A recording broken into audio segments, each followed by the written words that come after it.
అందరికీ నమస్కారం. ఈ క్షణం ఇది నా సక్సెస్ మీట్లా అనిపిస్తుంది. అలాంటి ఓవర్వెల్మింగ్గా నేను ఒక ఆనందం పొందుతున్నాను. ఎందుకో తెలీదు, ఇక్కడ కావాల్సిన ఉన్న వాళ్ళందరూ కూడా నాకు ఎంతో కొంత ఎప్పటి నుంచో పరిచయం ఉన్నవాళ్ళు, ఎంతో ఆప్యాయత పంచుకున్నవాళ్ళు. సో వాళ్ళ ముఖంలో ఆనందం చూస్తుంటే కనుక ఇది నా ఆనందంలో అనిపిస్తుంది. ఈ సక్సెస్ మీట్ నా సక్సెస్ మీట్లా అనిపిస్తుంది. అండ్ ఇక్కడ గెస్ట్గా రాలేదు, మీలో ఒక పార్ట్గా, మీలో ఒక మీ ఆత్మీయుడిగా ఇక్కడికి వచ్చాను. అండ్ ఈ సినిమాకి ముందు నేను నాకు కలిసినప్పుడు ఎట్లా ఉంది ఏంటి సినిమా మీది రాబోతుంది కదా అంటాను. డిఫరెంట్ క్యారెక్టర్ నేను అటెంప్ట్ చేశాను. And Dhanush is a lead character. అంటే అదే నాకు ఎట్లాగా ఒప్పుకున్నామంటే తెలియదండి. రెగ్యులర్గా ఈ హీరో క్యారెక్టర్స్ ఇలాంటివన్నీ చేస్తూ నాకు ఎక్కడో కొంచెం డిఫరెంట్గా చేయాలి, కొత్త హొరైజన్ గేట్లు ఓపెన్ చేయాలనిపిస్తుంది. ఈ సినిమా నాకు అలా ఉపయోగపడుతుందని అనిపిస్తుంది. అంటే దాని వాళ్ళ సినిమా చూశాను, అది 100% కరెక్ట్. తను కూడా అదే అక్నాలెడ్జ్ చేశాడు. ఈ సినిమా తర్వాత ఒక 40 ఏళ్ళు ఉంటాను, ఇందాక తను అన్నమాట వాస్తవం. నటుడుగా ఎంత ఎక్కువ కాలం మనం జీవిస్తాం అనేది తప్ప ఒక హీరోగానే పట్టుకొని ఇలాగే ఉండాలి అనుకోవటం అనేది కరెక్ట్ కాదు. అండ్ ఇలాంటి క్యారెక్టర్ ఎంత బాగా చేశాడంటే నేను తర్వాత చెప్తాను. సో ఫస్ట్ ఆఫ్ ఆల్ ఇట్లాంటి సినిమా శేఖర్ కమ్ముల ఏ ధైర్యంతో నాగుని అడిగాడు, నాకు ఏమి ఊహించుకుని ఫ్యూచర్లో ఈ క్యారెక్టర్ చేస్తాను ఒప్పుకున్నారు. ఇదే ఫస్ట్ సక్సెస్ అని నేను భావిస్తున్నాను ఈ సినిమాకి. ఆ తర్వాత ఇంకా ఈ క్యారెక్టర్ ధనుష్ తప్ప ఇంకెవరిని ఊహించుకోలేము. ధనుష్ ఒక్కడే దీనికి న్యాయం చేయగలడు. తన పెర్ఫార్మెన్స్లో అనిపించింది క్యారెక్టర్ చూసిన తర్వాత. నిజంగానే తిరుపతిలో సినిమా చూస్తుంటే తిరుపతిలో ఓపెన్ చేసినప్పుడు కింద ఒక యాక్సిడెంట్ అయ్యే ముందు బెగ్గర్స్లో కూర్చున్నప్పుడు ధనుష్ అని గుర్తించాలి. నాకు ఆ పరిగెత్తేంతో నాకు గుర్తించలేకపోయాను. అంతగా క్యారెక్టర్లో యూ ఇన్వాల్వ్ సో మచ్. నీ గెటప్ కానీ అన్నీ కానీ సో అంటే అక్కడ తెలిసిపోతుంది తన డెడికేషన్ ఏమిటో ఆర్టిస్ట్ గారు అది. అండ్ ఈ సినిమా ఇది నేను ఒక ఎక్స్పీరియన్స్ తప్ప నాకు ఒక సినిమాగా నేను చూడలేదు, ఒక వాస్తవంగా జరుగుతున్నదిగా అనిపించింది నాకు. అండ్ శేఖర్ కమ్ముల డీటెయిల్డ్గా నేను మిగతా అందరి నుంచి మాట్లాడే ముందు అసలు నువ్వేమిటి, నీ ఆలోచన విధానం ఏమిటి అనేది ఇట్స్ ఎంటైర్లీ డిఫరెంట్. 25 సంవత్సరాల పాటు నువ్వు అనుకున్న విధంగా, నువ్వు అనుకున్న క్యారెక్టర్స్ తోటి, నువ్వు అనుకున్న కంటెంట్ తోటి 10 సినిమాల కంటే ఎక్కువ చేయకపోయినా సరే ఒక్కొక్కటి ఒక ఆణిముత్యంలాగా చేసుకుంటూ ప్రజల గుండెలో, ప్రేక్షకుల గుండెలో ఒక సుస్థిరమైన స్థానం ఏర్పరచుకున్నావు. అండ్ ఆ మధ్యకాలంలో మీరు నా ఒక పోస్టర్, మీరు 25 years పోస్టర్ మీరు రిలీజ్ చేయాలని అనుకున్నప్పుడు అది మీట్ అవ్వడానికి, అతనికి టైం ఇవ్వడానికి నాకు నిజంగా 3-4 days పట్టింది. అంత పంతం అంత పట్టింపు ఏంటి నేనంటే, సార్ మీకు గుర్తుందో లేదో, మీ 88లో మీ సినిమా స్టేట్ రౌడీ షూటింగ్ ఈ రోడ్ల మీద జరుగుతున్నప్పుడు నేను ఫస్ట్ టైం మిమ్మల్ని చూశాను. నేను ప్రేమించే మనిషి నా ఎదురుగా ఉన్నాడు, కలిస్తే బాగుండు అనుకుంటే పోలీసులు ఎవరు రాని పరిస్థితి. కానీ మీరు ఎందుకు నన్ను చూసి ఇట్రా అని పిలిచారు, నన్ను ఒక్కడనే పిలిచారు, నేనే మీ దగ్గరికి వచ్చాను. నేను ఎందుకు పిలిచానంటే అతను అందరికన్నా హైట్ ఉన్నాడు కాబట్టి ఏదో తాపత్ర పడుతుంటే రమ్మని పిలిచుంటాను తప్ప అతనేమన్నాడంటే నా లోపల భావాలు కానివ్వండి, నేను నా ప్రేమ కానివ్వండి నేను వ్యక్తం చేయగలిగాను, అది కరెక్ట్గా కనెక్ట్ అయింది అని తను అనుకున్నాడు. బట్ ఏమనుకున్నా సరే వచ్చిన తర్వాత నన్ను మీట్ అయిన క్షణం ముందు వరకు భవిష్యత్తులో ఏం చేయాలో తెలియదు, ఎడ్యుకేషన్ ఉంది కాబట్టి ఎట్టెళ్ళాలో తెలియటువంటి 17-18 years ఉంటాయి అప్పుడే అతనికి. 36 years అయిపోయింది కలిసి, ఫస్ట్ టైం కలిసి. ఆ క్షణాన నన్ను చూడగానే, నాతోటి కూర్చోగానే, నాతో మాట్లాడగానే, నేను నా షేక్ హ్యాండ్ తీసుకోగానే ఆ క్షణం డిసైడ్ అయిపోయింది. అంబిగ్యూటీ, డౌట్ లేదు, ఖచ్చితంగా నేను సినిమా ఇండస్ట్రీలో సెటిల్ అవ్వాలని ఆ రోజు నిర్ణయించుకొని తను చెప్పడం అన్నది నాకు ఎనలేని సంతోషంగా ఉంది. నేను గర్వించే, నన్ను ప్రేమించే మనిషి, నన్ను అభిమానించే మనిషి ఈ రోజున ఈ స్థాయిలో ఉండి ఇంతమంది చేత ప్రశంసలు పొందుతున్నాడంటే కనుక హ్యాట్స్ ఆఫ్. ఇది గర్వం నీవు కాదు, నీలాంటి వ్యక్తి నన్ను ఇన్స్పిరేషన్గా తీసుకుని ఇందులో ఇండస్ట్రీ వచ్చి నీ సొంత టాలెంట్ తోటి, నీ సొంత ఆలోచనతో, నీ కమిట్మెంట్ తోటి ఈరోజు ఈ స్థాయికి ఉన్నందుకు ఫస్ట్ ఆఫ్ ఆల్ ఈ సిల్వర్ జూబ్లీ ఇయర్ సందర్భంగా మనస్ఫూర్తిగా నా అభినందనలు మరొకసారి తెలియజేస్తాను శేఖర్ కమ్ముల. ప్లీజ్. అంటే శేఖర్ కమ్ముల సినిమాలు నేను ఎప్పుడు చూస్తూనే ఉన్నాను, అన్నీ చూసాను దాదాపుగా. అది వాస్తవానికి నిజానికి చాలా దగ్గరగా అనిపిస్తాయి. అంటే తన ఫస్ట్ పిక్చర్ చూస్తుంటే ఆ క్యారెక్టర్స్ ఆనందం, రూప వీళ్ళు ఎలాగ ఉన్నారు, ఇంకా ఉండుంటారు కదా అని ఆ క్యారెక్టర్స్ కనబడే తప్ప ఆ యాక్టర్లు కనపడరు. వాళ్ళ తర్వాత వచ్చిన సినిమాలు మనకు గుర్తుకు రావు, దీంతో కనెక్ట్ అవ్వదు.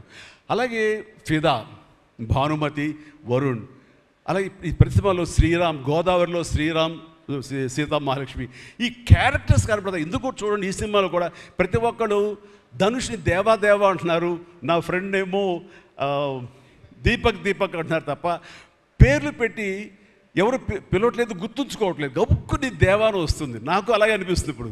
అంటే క్యారెక్టర్ని అంతగా ప్రొజెక్ట్ చేస్తారు. ఇంతకంటే బెస్ట్ ఎగ్జాంపుల్ లేదు. ఎప్పుడో చూసి సినిమాలకి ఆ క్యారెక్టర్స్ పేరు, నా సినిమాలో నా క్యారెక్టర్స్ నాకు పేరు గుర్తుండవు నాకు. అలాంటిది తన సినిమాలో క్యారెక్టర్స్ ఇప్పటికీ గుర్తున్నాయి నాకు. రూప అనే పేరు ఎందుకు గుర్తుందంటే అందులో తండ్రి పాత్ర మెంటల్గా రిటార్టెడ్ రూపాన్ని పిలుస్తాడు. ఆనంద్ అఫ్కోర్స్ హీరో పేరు, అది గుర్తుండిపోయింది. అట్లాగే వరుణ్ సినిమాలో ఫిదాలో భానుమతి సెపరేట్ కేజ్ అంటుంది కదా ఒక డైలాగు, సెపరేట్ పీస్ ఏదో అంటుంది, అలాగే హైబ్రిడ్ పెళ్ళి అంటుంది. అలాగా తన క్యారెక్టర్స్ గుర్తుండిపోతాయి. అది తన గొప్పతనం. అవి వాస్తవికంగా ఎక్కడో ఇంకా ఉండుంటాయి, వాళ్ళు ఎక్కడో జీవించుంటారు అన్న ఫీలింగ్ ఇస్తుంది. అలాంటి రియల్గా అతని కాన్సెప్ట్ కానీ అది చెప్పాలంటే అదొక పిచ్చి. నేను అనుకున్నది తప్ప ఇంకో అలాగా కాదని. ఇందాక నాకు అన్నారు కదా, నేను మామూలుగా ఎప్పుడు నడిచి వచ్చే విధంగా నడుచుకుంటూ వస్తుంటే నాకు అలా వద్దు ప్లీజ్, దయచేసి మీరు నా క్యారెక్టర్ నడవాలి. నీ క్యారెక్టర్ నడవాలంటే ఎలా నడవాలి తెలియదు నాకు. నాకు వచ్చిన నడకే ఇది అని చెప్పి ఇందాక ఇద్దరు అనుకుంటాం. నాకు తెలిసిన నడకే ఇది కాదండి, మీ హీరోలా నడుస్తున్నారు, స్టైలిష్గా నడుస్తున్నారు. నేను స్టైలా, నేను హీరోలాగనా అని అంటే కాదు అంటూ ఆ క్యారెక్టర్ చూస్తుంటే నాకు మీరు చాలా డిఫరెంట్గా కనపడ్డారు. నాకు రెగ్యులర్గా కనపడలేదు. మీకుండే ఆ కింగ్ నాగ్ అని కానీ ఆ గ్లామర్ మన్మధుడు ఈ యొక్క స్టైల్లో ఒక చామ్ ఉంటుంది కదా, ఈ సినిమాలో అది కనపడకుండా జీవితంలో నలిగిపోయినటువంటి, మానసికంగా ఫిజికల్గా నలిగిపోయినటువంటి ఒక మనిషి కనపడుతున్నారు. అది మీ క్యారెక్టర్. ఏంటి ఇలాగుందేంటి నలిగిపోయినట్లుగా, బహుశా జైలు నుంచి బయటికి మళ్ళీ ఎప్పుడు వచ్చినప్పుడు మళ్ళీ ఫుల్ గ్లామర్లో కనపడతాడేమో సూటు గిట్ వేసుకుని. అంటే అప్పుడు కూడా భారంతోటో మానసికంగా ఆ ఒక దీనితోటో ఆ సంఘర్షణతోటో ముఖంలో ఆ హెవీనెస్ తోటో జీవితంలో ఏదో పోగొట్టుకుని ఏదో సాధించాలని ఏదో అనుకోవాలని ఏదో రకంగా అయిపోయినట్లా ఈ పరిస్థితుల్లో అన్న మీమాంసలో నలిగిపోతాం. ఆ నలిగిపోవడం అనేది ఫిజికల్గా and appearance wise performance wise చూపించగలిగాడంటే అది హెడ్స్ ఆఫ్ నాగ్. మీరు అన్నట్లుగా ఇది మీకు డిఫరెంట్, ఇంకో కోణం నుంచి మీకు హొరైజన్ మీకు ఓపెన్ అయ్యింది, ఇంకొక డోర్ ఓపెన్ అయ్యింది. తద్వారా బోల్డ్ అని ఫెంటాస్టిక్ క్యారెక్టర్స్ వస్తాయి. అండ్ మీరు అనుకున్నది ఉంటుంది, మీ లాంజివిటీ ఇంకా పెరుగుతుంది అనుకుంటున్నాను. మీ దోవలో నేను కూడా మీకు సమంగా నేను వచ్చేస్తాను నేను అనుకుంటున్నాను. అంటే ప్రతిసారి నాకు అన్ని విషయాల్లో కూడా నాకు సోర్స్ ఆఫ్ ఇన్స్పిరేషన్ అనిపిస్తుంది. అది హెల్త్ కానివ్వండి, కంపోజ్డ్ బిహేవియర్ కానివ్వండి, ఒక ట్రాంక్విల్ ఆలోచనలు కానివ్వండి, స్థితప్రజ్ఞత కానివ్వండి, ఏం జరిగినా సరే అంటే నవ్వుకుంటూ సరదాగా ఉంటాం. ఇవన్నీ చూస్తుంటే నాకు ఎంత ప్రశాంతంగా ఉంటాడు, ఎంత మానసికంగా ఉంటుందని. సో అలాగా ఈ ప్రొఫెషనల్గా కూడా ఈ సినిమాతోటి తను వెళ్ళే దారిలో వై నాట్ నేను కూడా రేపు పొద్దున ఏదైనా అవసరం వచ్చి ఓటీటీలో ఏదైనా సినిమాలు చేయాల్సి వస్తే కనుక ఏం ప్లాన్ నార్సింగ్ నువ్వే గబుని అన్నా కదా, గబుకొని రెడీ అయ్యి వచ్చే రేపు పొద్దున ఇంటికి. సో ఓటీటీలో ఏదైనా సినిమాలు చేయాల్సి వచ్చినా సరే, వెబ్ ఫిల్మ్ చేయాల్సి వచ్చినా సరే, దానికి కూడా మనం సమాయత్తం అవ్వాలి. దానికి నాకు ఈ రోజున నాకు తీసుకున్న నిర్ణయం నాకు కూడా ఒక ఇన్స్పిరేషన్గా అనిపిస్తుంది. Sir well done. ఈ సినిమా ప్రతి ఒక్కరికి న్యాయం జరిగింది ఈ సినిమాలో. అండ్ నా డైలాగ్ నువ్వు అనిస్తావు నాకు ఇందాక, నేషనల్ క్రష్, నా క్రష్ కూడా అందుకని నేను ఆ మాట అనను కానీ అనుకుంటాను అంతే, పైకి మాత్రం నేను అనను. సరే అమ్మా, ఫెంటాస్టిక్ అమ్మా నువ్వు. అండ్ ఇప్పుడు కదా తన ఫస్ట్ సినిమా హీరోయిన్గా వచ్చినప్పుడు ఆ సినిమాకి ఇలాగే నేను గెస్ట్గా వచ్చాను. ఆ రోజు నుంచి తనని అబ్జర్వ్ చేస్తుంటే నటనా పరంగా కానివ్వండి, తన ఇమేజ్ పరంగా కానివ్వండి, day by day film after film ఎక్కడికో వెళ్ళిపోయింది. ఇది నేషనల్ క్రష్ కాదు, ఇంటర్నేషనల్ క్రష్ అయిపోయింది అమ్మాయి. అండ్ గాడ్ బ్లెస్ యూ అమ్మా, నువ్వు ఎంత బాగా పెర్ఫామ్ చేస్తావంటే నేను చూస్తుంటే నీ కళ్ళు తప్ప ఇంకేమైనా అట్రాక్ట్ చేసుకోవు, కళ్ళు ఒకలా చూస్తుంటావు నేను. అండ్ ఆ కళ్ళతో ఏమి పలికిస్తుంది ఎక్స్ప్రెషన్ అంటే ఇంకా అంత ఇంత కాదు. అండ్ ఈ సినిమాలో ఎంత నిడివి ఉంది, ఎంత లెంగ్త్ ఉంది క్యారెక్టర్ అనే దానికంటే ఎంత ఇంటెన్సిటీ ఉంది అంటే అందులో మాత్రం చూపించగలిగింది ప్రతిదీ. ముఖ్యంగా బిడ్డను హోల్డ్ చేసినప్పుడు ఆవిడ ఒక కన్న తల్లిలాగా, ఒక అమాయకంగా ఒక ప్రియుడిని మోసపోయినప్పుడు వాడి వల్ల ఎక్కేసినప్పుడు నాకు చూడాలి అందులో సౌందర్య ఎవరో సౌందర్య వచ్చేసి అప్పారావు వస్తాడు ఇంకా అటు కోసం వెయిట్ చేస్తానంటే పిచ్చమొహం అన్నట్టు ఫీలింగ్ వచ్చింది. అంత అమాయకురాలాగా ఉంది. అది మళ్ళీ ఇందులో కనిపించింది నాకు, ఆ సౌందర్య కనిపించింది ఆ క్యారెక్టర్ చేయటంలో. You done fantastic job. ఆ తర్వాత సీరియస్నెస్గా పెంచుకుంటూ, ఆ తర్వాత దేవాకి సపోర్ట్గా ఉంటూ అండ్ దేవాన్ని ఓన్ చేసుకునే విధంలో మాత్రం నీ ట్రాన్స్ఫర్మేషన్ కానీ నీ characterisation well designed and well performed. Fantastic అమ్మా, ఫెంటాస్టిక్. అండ్ ఇంకా మిగతా క్యారెక్టర్స్ అందరూ అన్ని రకాలుగా అన్నీ బాగా చేసినా సరే నిజంగా చెప్తాను, హృదయానికి హత్తుకుపోయిన క్యారెక్టర్ దేవా, ధనుష్. దేవా అంటే ఈ క్యారెక్టర్కి ధనుష్ తప్ప ఇంకెవరు లేరని, ఇంకెవరు చెయ్యలేరు. ష్యూర్ ఇంకొక హీరో లేడు. అంత పెర్ఫామ్ ఇచ్చి హీరో ఇమేజ్ ఉండి, స్టార్ ఇమేజ్ ఉండి, అన్ని రకాల కాంబినేషన్లో ఉండి చేసే మనిషి అంటే the one and only star in India is Dhanush. ధనుష్ని మైండ్లో పెట్టుకుని ఈ క్యారెక్టర్ డిజైన్ చేసావా శేఖర్? లేదు, నీ క్యారెక్టర్కి అతను అనుకోకుండా సరిపోయాడా అని అంటే నాకు లేదు. నువ్వు ధనుష్ని దృష్టిలో పెట్టుకుని ఈ క్యారెక్టర్ డిజైన్ చేసేవేమో అనుకో అనిపిస్తుంది నాకు. ఎందుకంటే ఈయన సపోజ్ నేను చేయలేని శేఖర్, ఐ వెరీ సారీ, நான் ரொம்ப பிஸியாக இருக்கேன், நான் பண்ண முடியாது అని சொன்னா என்ன பண்ணுவேని? ఎవరున్నారు చేయడానికి? నన్ను అడిగితే నా వల్ల కాదు, నాకు వద్దని బాబు ఈ కష్టాలు ఇవి నాకు ఇలా ఎవరు లేరు. అంత న్యాచురల్గా ఆ క్యారెక్టర్లో ఇమిడిపోయి ఆ క్యారెక్టర్ని అంత బాగా చూపించడం అనేది దేవా తప్ప ధనుష్ తప్ప ఇంకెవరు లేరు. ధనుష్ నీకు బెస్ట్ యాక్టర్ అని చాలా మామూలు అయిపోయింది. మాకు ఎప్పుడైనా వస్తే వావ్ నాకు వచ్చిందో నేషనల్ బెస్ట్ యాక్టర్ అనుకోవాలి తప్ప నేను. బట్ నీకు ఇది మామూలు అయిపోయింది. మళ్ళీ ముందస్తుగా నీకు అడ్వాన్స్గా చెప్పేస్తున్నాను, నీకు కంగ్రాట్స్. నీకు బెస్ట్ యాక్టర్ అనేది ఖచ్చితంగా రావాలి. రాకపోతే నీకు నేషనల్ అవార్డ్స్కి అనేదానికి మళ్ళీ అర్థం లేదు. బట్ అది నీకు ఇది మామూలే. కానీ నీకు ఈ సినిమాకి వస్తే కనుక ఇందులో ప్రతి ఒక్కరికి ఇది గర్వకారణం. అది definite you will win. Fantastic. ఇక ప్రొడ్యూసర్స్గా మన సునీల్ ఉన్నాడు. సునీల్, భారత్ వీళ్ళిద్దరికంటే కూడా వాళ్ళ నాన్నగారు నాకు అత్యంతమైనటువంటి గౌరవనీయులు. అంత పెద్ద మనిషి ఆయన, అంత నిక్కార్సైన మనిషి. ఈ సినిమా బిజినెస్లో అంత ఆనెస్ట్తో ఉండే మనుషులు ఎవ్వరు లేరు నాకు తెలిసి. నాగార్జున ఎవరి కాళ్ళకి దండం పెట్టడు, ఒక్క మీ నాన్నగారికి తప్ప. ఆయన నాకు అంతే ఇష్టం, నేను ఆయనకి అలాగే ప్రణామం చేస్తాను. అంతటి ఇది ఆయనకు పుట్టిన బిడ్డలుగా ఆయన గౌరవాన్ని కాపాడుతూ ఆయన లెగసీని కంటిన్యూ చేస్తూ మీరిద్దరు ముందుకు వెళ్ళటం, మీరే కాకుండా థర్డ్ జనరేషన్ జాన్వి కూడా అదే దాంట్లో వెళ్ళటం అనేది జరుగుతుంది. మొన్న ఒక మాట అన్నావు, చెప్పచ్చు కదా? చెప్పనా? ఓకే సార్, మళ్ళీ మాకు సినిమా చేయాలి సార్. మీరు వద్దులేవా, మీరు అది రకరకాలు చేసుకుంటున్నారు కదా, మళ్ళీ ఎందుకు అని. సార్ మా నాన్నగారు మీ సినిమాలో డిస్ట్రిబ్యూట్ చేసి మేము బాగా డబ్బులు గడించాం సార్ అప్పుడు నైజాంలో. మీరు అప్పుడు నైజాంలో మీ సినిమాలు అంటే నైజాం కింగ్ అనుకునేవాళ్ళం మేము. ఆ తర్వాత మేము కొంచెం ప్రయత్నం చేసాం సార్, మాకు బాగానే డబ్బులు వచ్చింది సార్. కానీ అల్లు అరవింద్ గారు ఇక్కడ పెట్టేసరికి మాకు అవకాశం లేకుండా పోయింది. ఏమనట్లే ఇప్పుడు అది కట్ చేసేస్తాలే ఆ ముక్క. లేదు అది ఎడిటింగ్లో తీసేస్తాలే.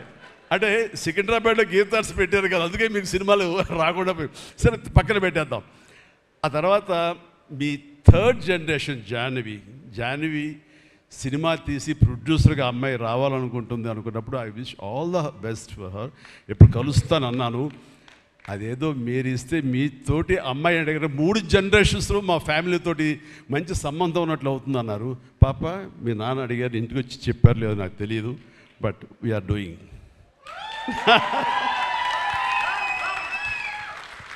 ధనుష్ చేసిన ఛాలెంజింగ్ లాంటి క్యారెక్టర్స్ వద్దమ్మా. ఫన్ ఓరియంటెడ్, మాస్ ఓరియంటెడ్, మనది సరదాగా గ్లామర్ ఇంతే. Okay right. సో ఈ రకంగా 3వ జనరేషన్ కూడా ఎస్ ప్లీజ్ ఈ లెగసీ ఇలాగే కంటిన్యూ అవుతుండాలి, మీ ఫ్యామిలీ బాగుండాలి నాన్నగారు ఆశీస్సులతోటి. అండ్ ఇలాంటి కుబేరా సినిమాలు మరి ఎన్నో సక్సెస్ఫుల్ సినిమాలు చేయాలి. ఇందాక ధనుష్ అన్నట్లుగా మీ మొక్కల ముందు నవ్వు ఉండాలి. ఇప్పుడు నవ్వు కొంచెం ప్లీజ్. Thank you. మీరు నవ్వుతూ ఉంటేనే మా అందరికీ నవ్వు ఉంటుంది, మేము నవ్వుతూ ఉంటాం. Thank you. అండ్ మిగతా టెక్నీషియన్స్ పరంగా చూస్తే కనుక నికేత్ కెమెరామెన్ డిఓపి నేను ఎప్పుడు చూడలేదు.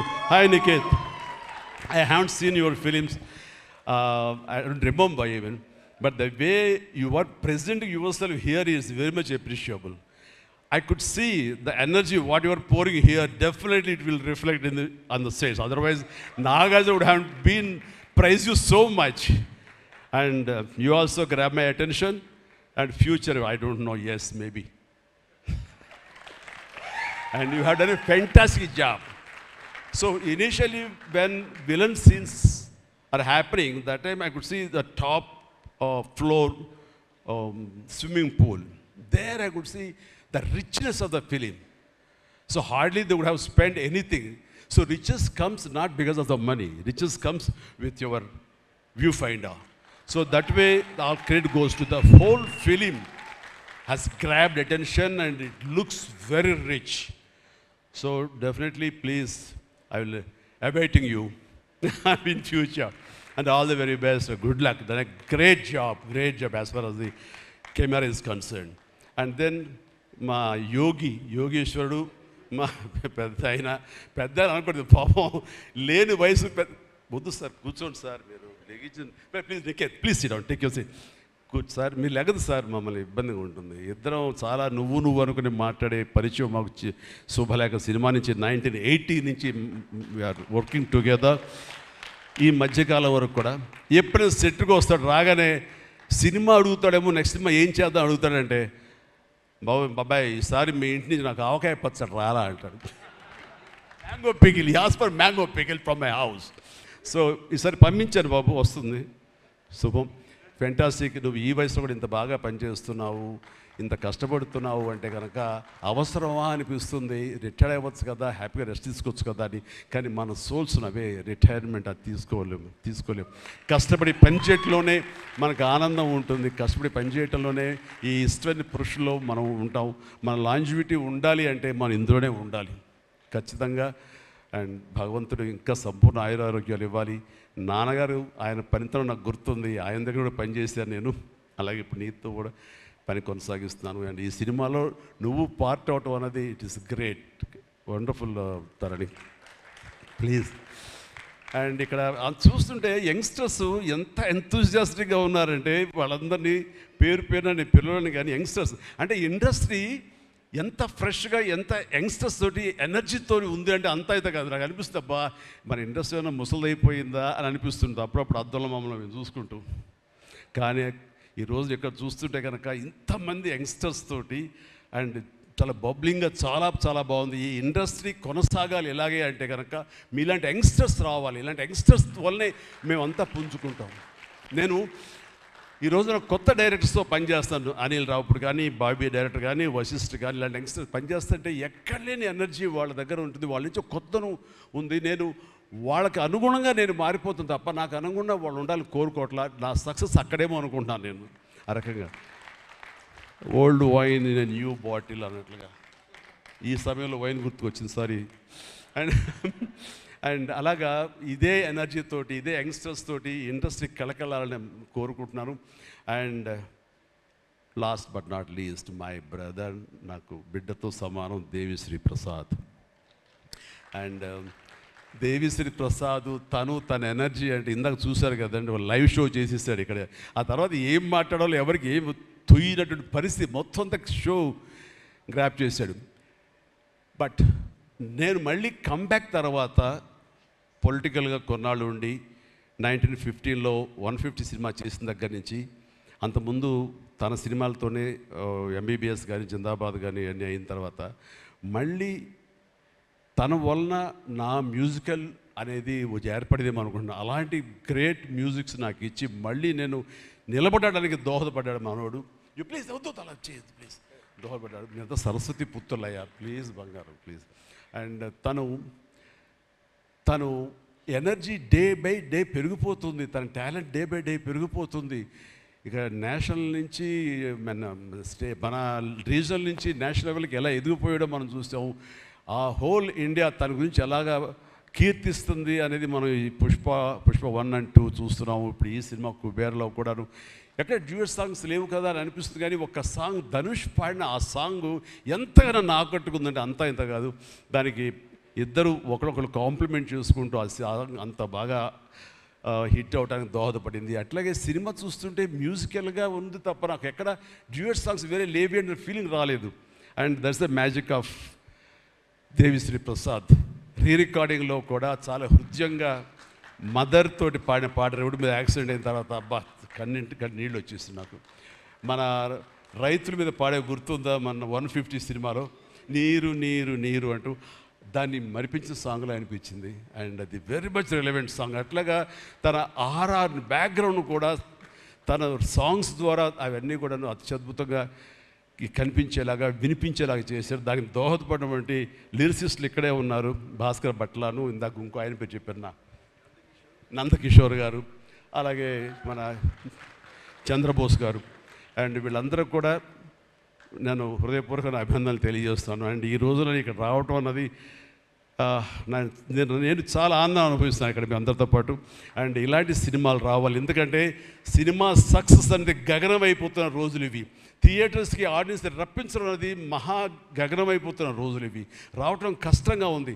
ఎలాగ సినిమా థియేటర్లు కానివ్వండి ఇవి ఎట్లాగ సస్టైన్ చేయాలి, ఎలా నిలబడాలి అనేది చాలా క్లిష్ట పరిస్థితుల్లో ఇలాంటి సినిమాలు, ఇలా కంటెంట్ ఉన్న సినిమాలు, అంటే హృదయంగా ఉన్న సినిమాలు, ఎమోషనల్ సినిమాలు అండ్ బిగ్ ఈవెంట్ ఫిలిమ్స్ ఇందాక చెప్పినట్లుగా మనవాడు అవన్నీ కూడా ఆడొచ్చు. కానీ ఇలాంటి సినిమాలు కూడా ఆడి కంటెంట్ మనం సరిగ్గా ఇవ్వగలిగితే, వాళ్ళ హృదయాలను మనం తాకగలిగితే ఖచ్చితంగా ఈ సినిమాలు చూస్తారు, థియేటర్కి వస్తారు అనే ఒక ధైర్యాన్ని భరోసాని ఇచ్చిన సినిమాలు ఈ మధ్యకాలం చూస్తున్నాము. చిన్న సినిమాలు అయితే పెద్ద సినిమాలు అయితే అందులో ఈ రోజున శేఖర్ మీరు మరొకసారి నిరూపించారు. ఇందాక ఎవరో మిమ్మల్ని చేశారు, నిజంగా మనస్ఫూర్తి చెప్తాను, credit goes to you.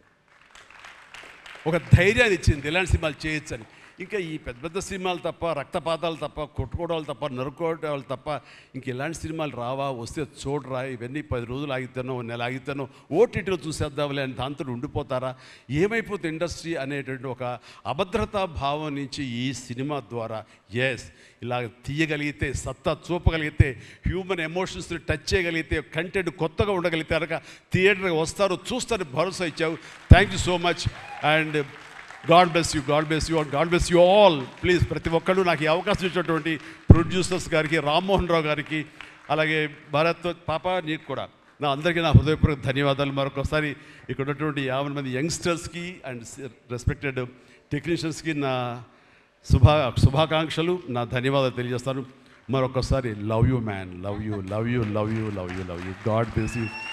And ఇప్పుడు మీ దారిలో నేను నడుస్తాను. Follow the leader. Thank you, Shyamala. You done a good job. God bless.